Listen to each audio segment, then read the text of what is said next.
और इस सब के अंदर बताया गया है खैबर पख्तूनख्वा में मिराली टाउन है बन्नू का, जहां पर नाज़रीन कराम एक लगाई गई और उस धमाके के अंदर एक शख्स जान से गया जबकि 2 जख्मी हुए। और क्योंकि अफगान तालिबान ने एक बहुत बड़ा यू टर्न लिया है और इस सब के अंदर हालात ठीक होते हुए इस वक्त हमें नजर नहीं आ रहे। जब तहरीके तालिबान पाकिस्तान के मुजाहिदीन ने पुलिस की एक चौकी को हमले का निशाना बनाया, हमले में RPG-7 समेत दीगर हथियारों का इस्तेमाल किया गया, जिसमें 3 पुलिस एहलकार शदीद जख्मी हुए और उनकी चौकी तखरीब का निशाना बनी।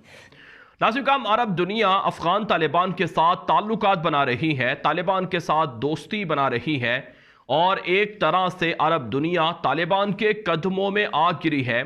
लेकिन यह बात भी जहन में रखनी चाहिए कि मुत्तहिदा अरब इमारात के ताल्लुकात इसराइल के यहूदियों के साथ हैं और मुत्तहिदा अरब इमारात ये अफगानिस्तान के लिए, पाकिस्तान के लिए काफ़ी बड़ा ख़तरा है, क्योंकि नाज़रीन इसराइल के यहूदी मुत्तहिदा अरब इमारात के अंदर आकर मुकीम हो गए हैं, वहाँ पर उन्होंने जायदाद। जय हिंद, स्वागत है आप सबका दी तथ्य न्यूज़ में। साथियों, तालिबान ने कसम खा ली है पाकिस्तान की धज्जियाँ उड़ाने की। एक तरफ TTP से जो है वो बड़ा धमाका करवाया गया है KP के खैबर पख्तून के अंदर, दूसरी तरफ जो है इनके जो है और चेक पोस्ट पर वो आते हैं, पहले थोड़ी बहुत बहसबाजी करते हैं, साफ तौर पर बहसबाजी के यही लोग पाकिस्तानी प्यार समझाते हैं कि प्लीज़ हम बैठ के बात करते हैं। वो आते हैं रॉकेट लॉन्चर फॉन्चर ले करके, पहले आते हैं, डराते धमकाते हैं, थोड़ी गाली ली देते हैं, फिर पीछे से रॉकेट लॉन्चर लेके आते हैं और पाकिस्तानी फौजी जो है वो भाग खड़े हो जाते हैं। तो ये चीज़ जो है वो दोनों तरफ से जो है इनकी ऐसी तैसी कर रखी है। दूसरी तरफ जो UAE जिन्होंने आजकल पाकिस्तानियों को जला रखा है अपने शरिया कानून को हटाने की वजह से, उसने भी जो है वो ये ऐलान कर दिया है कि वो साफ तौर पर जो है वो तालिबानियों को सपोर्ट करता है, खुलेआम जो है वो सपोर्ट करता है, जिसकी वजह से और इनकी तकलीफें बढ़ती चली जा रही। पूरी चीज़ क्या, उधर चलते हैं, आप चैनल को सब्सक्राइब करके बेल आइकन दबा लें। अब बाकायदा तौर पर अमारात इस्लामी ने खामोशी तो तोड़ी है, अफगानिस्तान के अंदर से उनके तालिबान की टॉप लीडरशिप ने बयान तो जारी किया है, लेकिन यह बयान इस मामले को मजीद खराब करने के हवाले से ज्यादा अहम साबित होगा कि आज जो TTP करना चाह रही है तहरीके तालिबान पाकिस्तान के और अफगान तालिबान के तनाज़े या फिर जो सरहद का इशू है उसकी आड़ में वो यहां पर पाकिस्तान के अंदर जो कार्रवाइयां करने की कोशिश कर रहे हैं। उनमें बन्नू में एक धमाका हुआ जिसमें एक शख्स जो है वो शहीद, जबकि 2 अफराद इस बन्नू के धमाके के अंदर जख्मी हुए। और इस सब के अंदर बताया गया है खैबर पख्तूनख्वा में मिराली टाउन है बन्नू का, जहां पर नाज़रीन कराम एक एक्सप्लोजिव डिवाइस लगाई गई और उस धमाके के अंदर एक शख्स जान से गया जबकि 2 जख्मी हुए।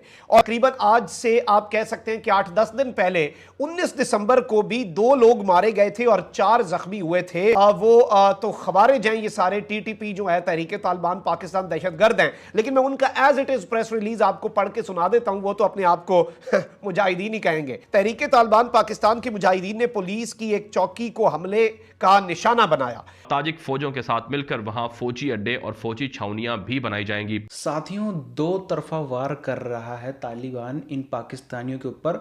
इन पे जो है इनका minister of information Fawad Chaudhry ने ये कल बयान दिया कि जो पाकिस्तान है वो लेफ़्ट से भी पिस रहा है, राइट से भी पिस रहा है। कहता है कि जो हमारे तरफ इधर अफगानिस्तान है वहाँ पे भी एक्सट्रीमिज़म आ गया है और कहता है इंडिया में भी जो है वो हिंदू एक्सट्रीमिज़म आ गया है। ये फवाद चौधरी के कल के एक बयान के शब्द थे।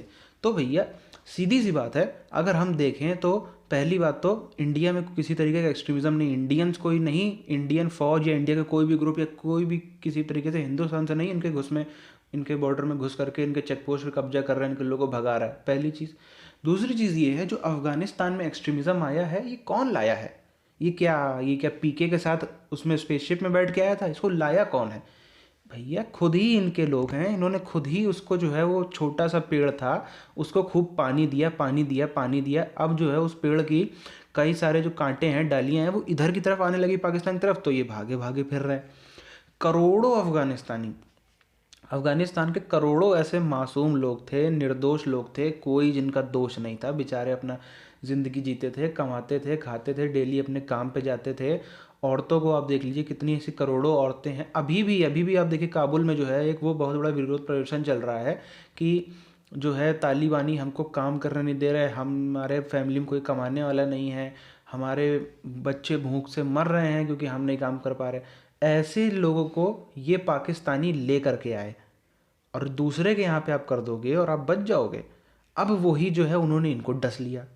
डसेंगे क्यों नहीं? आप देखिए, सीधे से बातें होती हैं, ये ओआईसी के कॉन्फ्रेंस बुलाते हैं, ठीक है। ओआईसी के कॉन्फ्रेंस में भी पहली बात तो पैसा नहीं आया, उससे अफगानिस्तान खिसियाया बैठा है। दूसरी बात है कि यार कम से कम आप पैसा मांग रहे हो, ठीक है ना, आप दूसरे के लिए पैसा मांगने के लिए 10 देशों को बुला रहे हो तो पैसे की बात करो। उसमें आप वहाँ क्या बात कर रहे हो कि अमेरिका इस्लामोफोबिक है फलाना। अरे भैया, जो तुम्हारे सामने 57 देश बैठे थे, हालांकि 57 तो आए भी नहीं थे, कम ही आए थे, जितने भी आए थे ओआईसी की उसमें मीटिंग में जितने भी देश आए थे वो सब वो हैं जिनमें से 80% अमेरिका के कदमों में पड़े हैं। उनको तुम कह रहे हो कि अमेरिका वाले ऐसा ऐसा कर रहे हैं, तो ना भीख मिलेगी ना इज्जत मिलेगी। वही हुआ इनके साथ। सब आए और बढ़िया एकदम 2-4 दिन गुजारे पाकिस्तान में, कहते चलो वहाँ की कॉफ़ी पी के आते हैं, वहाँ कुछ खाएंगे पिएंगे, मस्त 2 दिन का टूर हो जाएगा। टूर करके चले गए और उन 2-3 दिन में इनकी पूरी इकोनॉमी रुकी रही। इनका वहाँ पे फ़ोन सिग्नल बंद कर दिए इन्होंने इस्लामाबाद के अंदर। स्कूल कॉलेज फलाना ढिमकाना पूरा कर्फ्यू लगा दिया, कुछ नहीं होगा, वरना कहते हैं बाजुआ के खिलाफ साजिश हो जाएगी। ये सब आप देखिए। अब जो है, आप ये स्थिति को देखिए, 2600-2700 किलोमीटर लंबा इनका बॉर्डर है। ये कर क्या लेंगे? जितनी इनकी फ़ौज है, जितने इनके चेक पोस्ट हैं, होता क्या है, एक चेक पोस्ट पर मामला हुआ था परसों, वहाँ पे हुआ, उसको जैसे तैसे करके सुलझा लिया गया। वहाँ पे इन्होंने फ़ौज बढ़ा दी कि सोचा था अब डर के हमारे तालिबानी नहीं घुसेंगे।